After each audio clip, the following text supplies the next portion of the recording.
really want to glow up, do not fall into this glow up trap. A lot of times people feel like if you glow up, you have to glow up externally, and they only focus on the externals. But the reality is, if you really want to have a genuine glow up that lasts and feels authentic to you and it's unshakable, you have to focus on both the internal and the external aspects. So commonly between the genders, you'll see like guys only focus on their finances and you'll see women only focus on their looks, but those things are temporary. Looks fade and finances, listen, money spent, okay? We have to chop money, you get what I'm saying? All of those are superficial things that I feel like you can't really build your full confidence in, because it's not going to last in certain circumstances, right? Ultimately, your self-esteem is going to take a hit because those were the things that you were relying on. But when you actually like work on yourself internally, that builds like a solid foundation, where it's just like when you are confident in the intangible things that you cannot see but you feel deep down internally, that's where true confidence comes from. When you work on those internal things, it is naturally going to exude out of you and show externally. Like you are going to be the embodiment of those things that you have worked on. So if you actually want to glow up, there's 5 things that you should focus on. Work on yourself spiritually, mentally, emotionally, physically, and financially. And when we talk about spiritually, I feel like get spiritually aligned. Build a genuine relationship with God. Like don't just say you know God, but like actually build a relationship. Have that like one-to-one connection. We are all creation, so sons and daughters of God, right? I hope.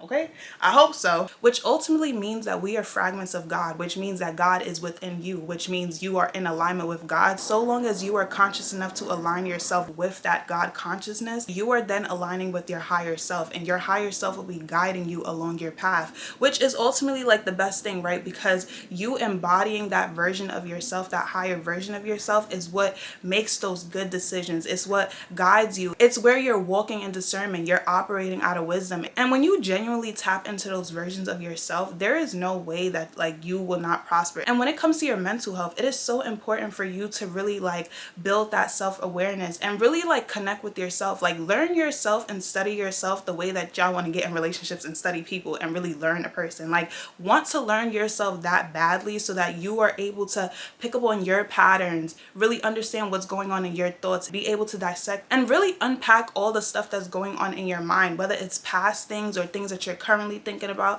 So you could go to therapy, start talking to yourself more, really get to know yourself, become your own best friend, because at the end of the day, like the more that you learn yourself, the more that you are able to like understand things outside of yourself. And a great thing you could do is journaling. Basically, it's a great way for you to track your journey because you have something to go back to and reference to really see like the patterns that you've overcome, the patterns that you may be repeating, but also just like as motivation. And as an overthinker, I used to have my thoughts all jumbled up, and when I tell you journaling has helped me so much, even in my articulation of words, I used to struggle getting my thoughts out because it was so unorganized in my mind, because I was thinking so much but like it was not keeping up with my mouth. You get what I'm trying to say? So honestly, if you are not journaling, I highly recommend it. Next, it is so important for you to prioritize working on your emotional health. The reality is a lot of us were not taught how to emotionally balance ourselves out, how to be emotionally mature, how to not be so reactive, and how to regulate our nervous systems. And when you start working on your emotional health, I promise you, like you feel this level of like invincibility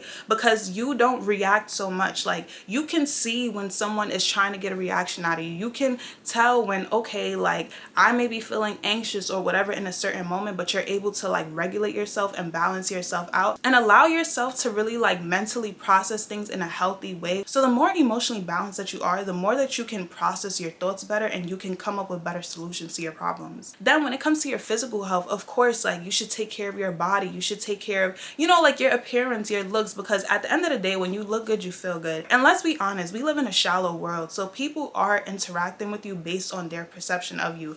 We don't make up the rules, but that's just how things are. So I just feel like it's of your best interest to take care of yourself physically, right? Not just for other people, but also for yourself, because you care about yourself, because you love yourself. You love the vessel that you are operating in. And if you want to show up in the best way, it is of your best interest to move your body, to feed your body the right nutrition. So that way you are giving your vessel the best opportunity to function in the best way so that you can show up in the world the best way. And honestly, when you are working on your internal self, so you are working on yourself spiritually, mentally, and emotionally, I feel like that builds a level of like self-love within yourself, because you have the self-awareness to now have a better self-perception and have confidence within yourself, which ultimately will reflect on the outside. So that's why I say like it's not just about you working on the physical, but like you should work on yourself internally so that way like you will naturally embody that energy doesn't have any other choice but to exude outside of you, and it will be noticed, but it's coming from a genuine place because it is coming from inside of you. And honestly, when it comes to your finances, I feel like when the first four are aligned, your finances are naturally going to align right along with it,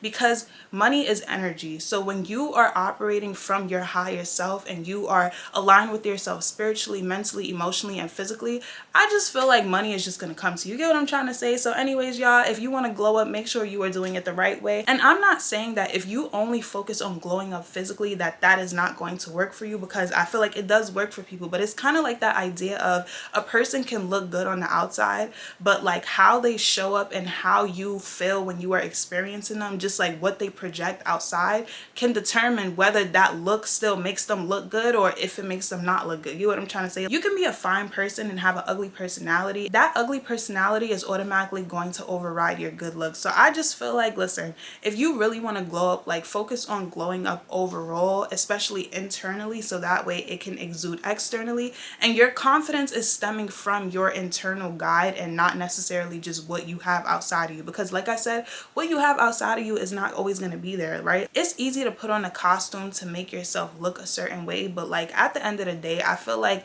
you want to feel as comfortable as possible within your body, so that way you can really have like this internal confidence that cannot be taken from you. Because at the end of the day, like, you know how much you have worked on yourself, to where it's just like, you can't tell me nothing. Like, you can't tell me nothing that I don't already know about myself, that I'm not already self-aware of. So all I'm saying is, listen, y'all, if you really want to glow up, take your time and really do it the right way as best as possible. In my opinion, longevity is better than something quick and fast. You get what I'm saying? Like, you want it to be long lasting. You don't want it to be fleeting. You want it to stay forever and ever. Okay, thank you very much for watching.